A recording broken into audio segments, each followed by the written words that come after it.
भगवान के अवतार बताते हैं।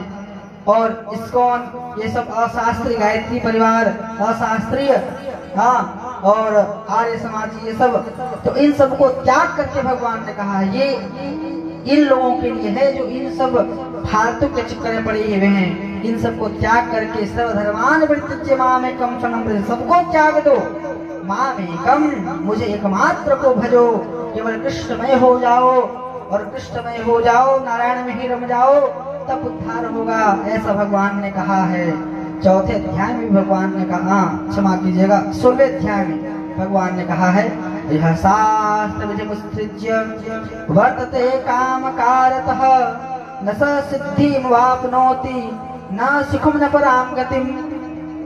यह शास्त्र विधिमुत्सृज्य वर्तते कामकारतः, भगवान कृष्ण कहते हैं गीता के 16वें अध्याय के 24वें श्लोक में कि वह सारे कार्य, यह शास्त्र विधिमुत्सृज्य, वह सारे कार्य वो जो अशास्त्रीय हैं उनका त्याग कर दो, और नहीं करोगे अशास्त्रीय कार्य ही करते रहोगे तो क्या होगा, न सुखम न पराम गतिम, न सिद्धि मिलेगी, न आपनोत मिलेगा, न सिद्धि न मापनोति, न सुखम न पराम गतिम, न गति मिलेगी, न परम सुख की प्राप्ति होगी।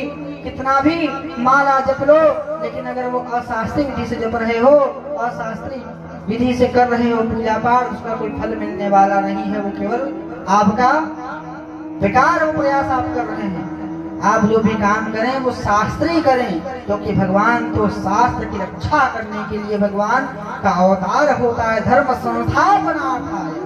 भगवान आते ही किस लिए है, धर्म संस्थापनार्थाय, धर्म की स्थापना करने के लिए भगवान का बार बार अवतार होता रहता है। और अगर वो धर्म ही अधर्म में बदल जाए, वो धर्म, वो वाले लोग, धर्म गुरु लोग ही अधर्म करना लग जाएं, अधर्म के नाम पर पाखंड करने लग जाएं, और तरह तरह की संस्था खोल करके कि हमारे द्वारा आपको मोक्ष मिलेगा, ये अशास्त्रीय बात करने लग जाएं, तो समझ जाइए कि वो अशास्त्रीय है, क्योंकि उन सब का उल्लेख शास्त्र में है ही नहीं। इसलिए भगवान ने कहा है न सुखम न पराम गतिम तस्मात् शास्त्र प्रमाणम ते, जो शास्त्र प्रमाण है, कार्यान कार्य व्यवस्थित हो, इसलिए कार्य वही करो जो शास्त्र में लिखा हुआ है। शास्त्र में सब लिखा हुआ है, कब उठना है, कब बैठना है, कब रोना है, कब हंसना है। रोना, रोने शब्द से याद आया कि जब कोई मरता है तब भी शास्त्र कहता कब रोना चाहिए। गरुड़ पुराण में आप देखेंगे, वहां लिखा है गरुड़ पुराण में, पुत्र को कब रोना चाहिए, किसी संबंधी के मरने के बाद, तो जब दाह संस्कार कर लेवे तो फूट फूट करके रोए कि हाथ आत हाथ आत हाथ आत। इस प्रकार जब रोता है तो जीवात्मा को मुक्ति मिलती है, जीवात्मा को प्रसन्नता होती है। और पहले रोएंगे तो क्या होगा, जो आंसू आंख से गिरेगा वही आंसू मल उस जीव को खाना पड़ेगा। तो शास्त्र में सब ही लिखा हुआ है। इस सनातन धर्म महान है, क्योंकि हमारे शास्त्र में A to Z जानकारी मिलेगी जीवनचर्या की। नित्य क्रम पूजा प्रकाश उठाएंगे, कैसे आचमन करना है, कैसे बैठना है, कैसे उठना है, कब उठना है, कितने बजे उठना है, कब सोना है, किस तरफ मुंह करके शौच आदि करना है, कहाँ करना है, किस दिशा में जाना है, किस दिशा में नहीं जाना है, कितने बजे यात्रा करना है, कौन दिशा में यात्रा करना है, किस दिन यात्रा करना है, किस दिन यात्रा नहीं करना है, ये सब जानकारी आपको शास्त्र में मिलेगा। और जानकारी कौन देंगे, गुरुदेव देंगे। कौन गुरु, जो गुरु एक परंपरा से जुड़े हुए हों, शास्त्रीय परंपरा से जुड़े हुए हों, वैसे गुरु ही आपको इसका मार्गदर्शन देंगे, फालतू गुरु नहीं।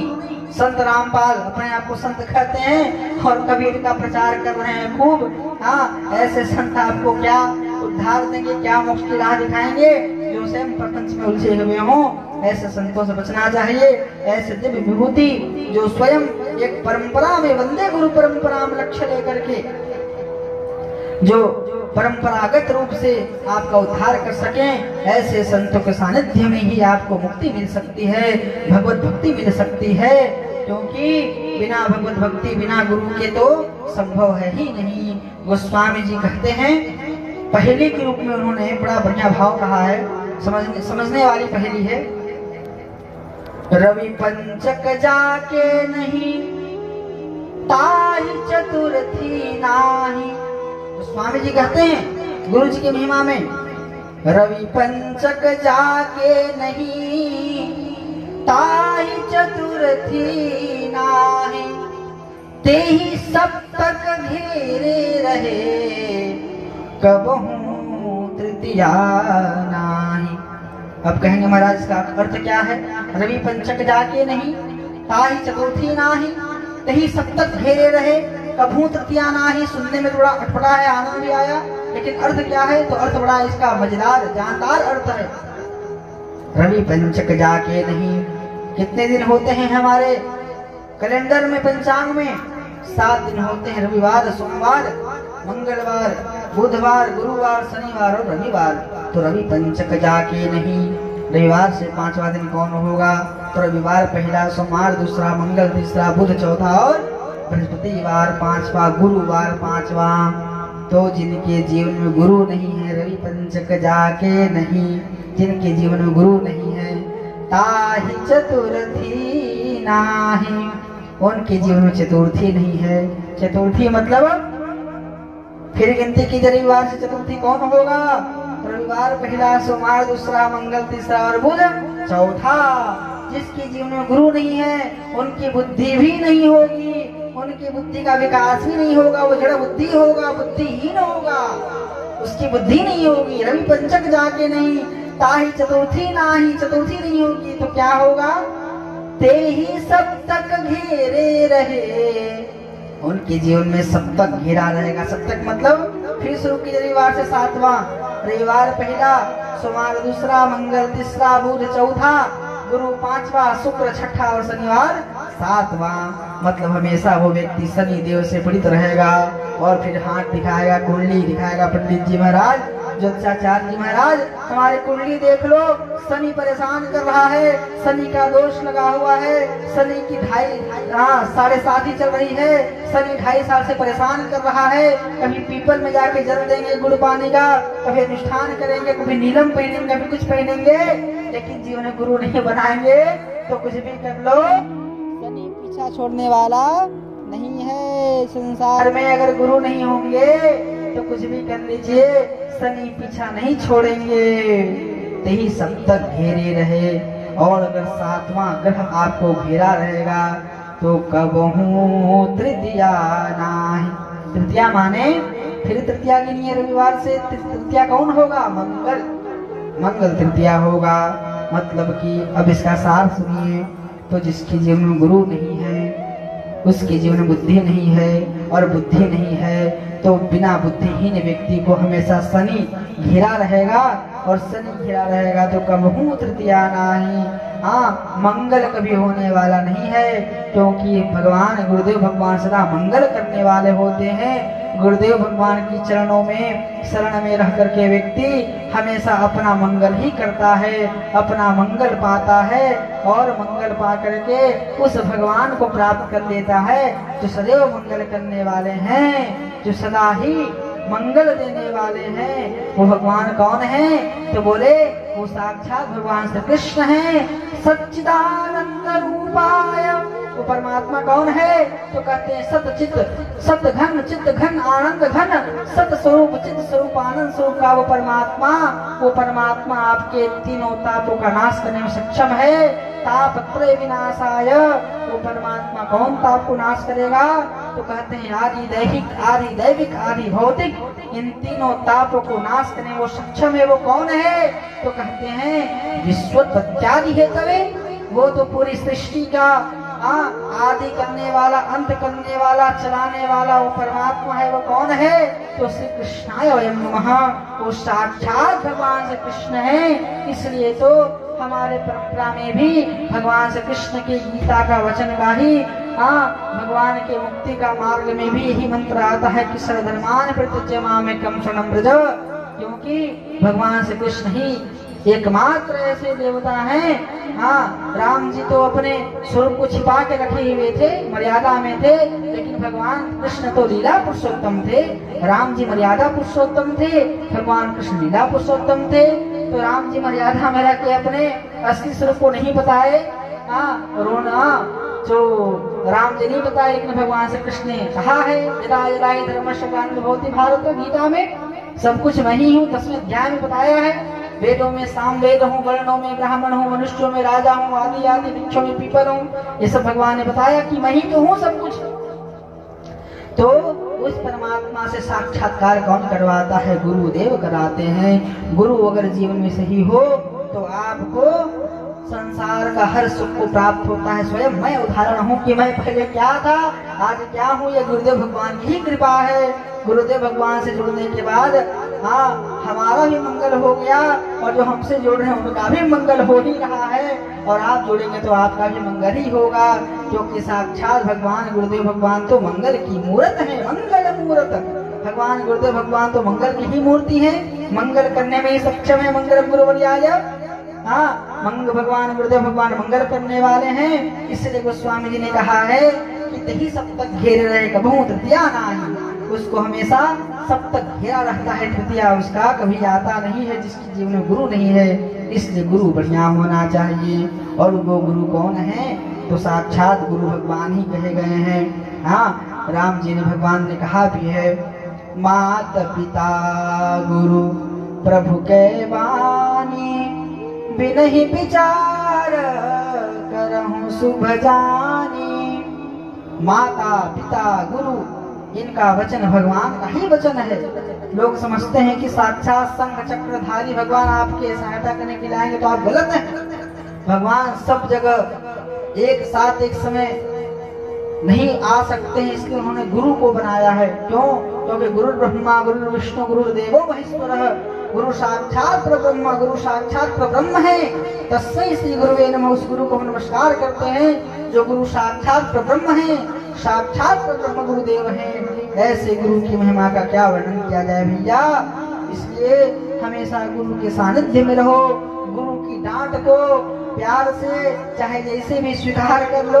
गुरुदेव डांटे तो समझो बहुत कृपा कर रहे हैं, गुरुदेव सबको डांटते भी नहीं है। गुरु जी सबको डांटते नहीं है, उसको ही डांटते हैं जिससे बहुत प्रेम करते हैं। गुरुदेव उसको ही डांटेंगे जिसको बहुत प्रेम करेंगे। सबको काहे डांटेंगे जी? गुरुदेव उसको ही डांटेंगे जिसको बहुत प्रेम करते हैं, जिसको हमेशा बहुत मानते हैं, जिसको हमेशा बहुत जानते हैं, उसको ही गुरुदेव डांटते हैं। और जिनको डांटते हैं उनको ही मानते हैं, और जिनको मानते हैं उनका उद्धार कर देते हैं। ऐसे गुरुदेव की महिमा है, ऐसे गुरु की महिमा है। इसलिए गोस्वामी जी ने कहा है, वंदो गुरुपद परंपरागत, वंदो गुरुपद परंपरागत। यही तो गोस्वामी जी कह रहे हैं, गुरुदेव की महिमा कह रहे हैं।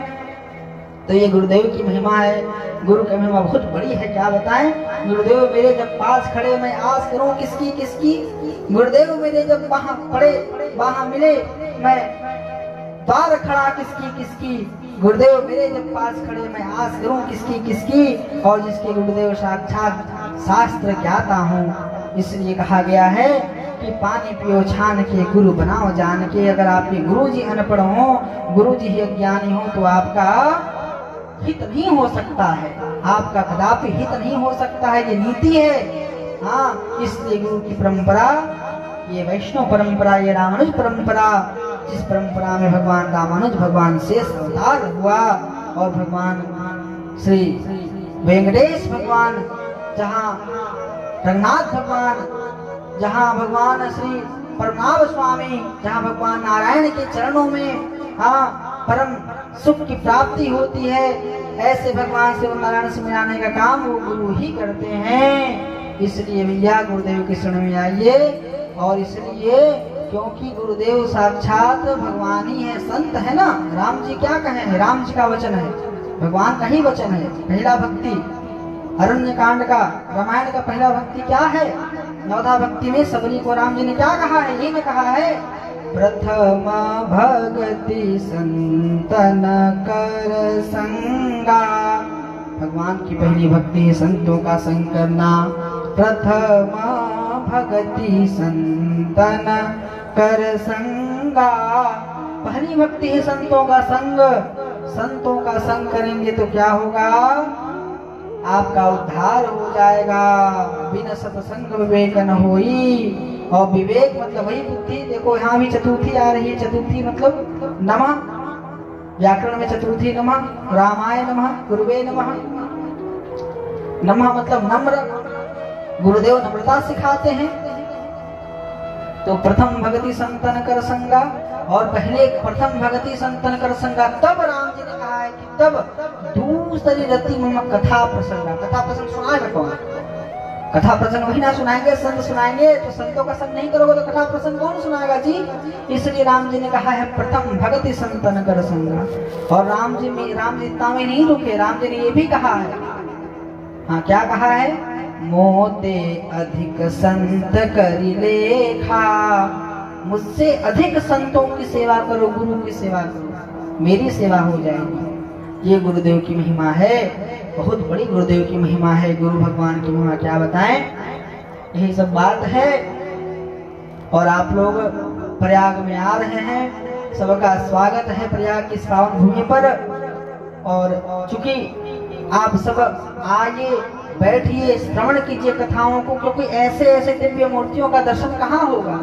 स्वामी जी का दर्शन करना होगा। स्वामी जी तो भ्रमणशील रहते हैं, रमता जोगी बहता पानी।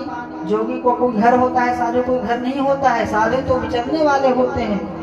बड़ा ही दुर्लभ ये समागम होता है कि संत एक जगह मिल जाएं, नहीं तो संत जल्दी मिलते नहीं हैं। तो ये आपका सौभाग्य है कि आप तीर्थराज प्रयाग की पावन भूमि में बैठे हैं, बैठ कर कथा श्रवण कर रहे हैं, संतों का दर्शन कर रहे हैं। क्योंकि फिर ये संत चले जाएंगे तो आपका दर्शन संतों का नहीं हो पाएगा। और संत का दर्शन मतलब साक्षात भगवान का ही दर्शन। क्यों? क्योंकि भगवान ही है ना भाई। नहीं तो कहा राम जी ने कहा मोते अधिक संत करि लेखा, प्रथम भगति संतन कर संगा। तो संत का दर्शन बड़ा ही दुर्लभ है। एक आपको हम घटना सुनाएं गुरु की महिमा की। एक ब्राह्मण, वह बड़ा दीनहीन ब्राह्मण था, भिक्षा मांगा करता था। भिक्षा मांग करके परिवार का पालन लालन पोषण किया करता था। उनके गुरुदेव थे। अब गुरु जी भी अर्थ से धन से थोड़ा कमजोर ही थे। गुरु जी भी धन अर्थ से कमजोर थे। लेकिन इस ब्राह्मण ने गुरु जी की सेवा में कोई कसर नहीं छोड़ा। गुरु जी की खूब सेवा करते थे महाराज।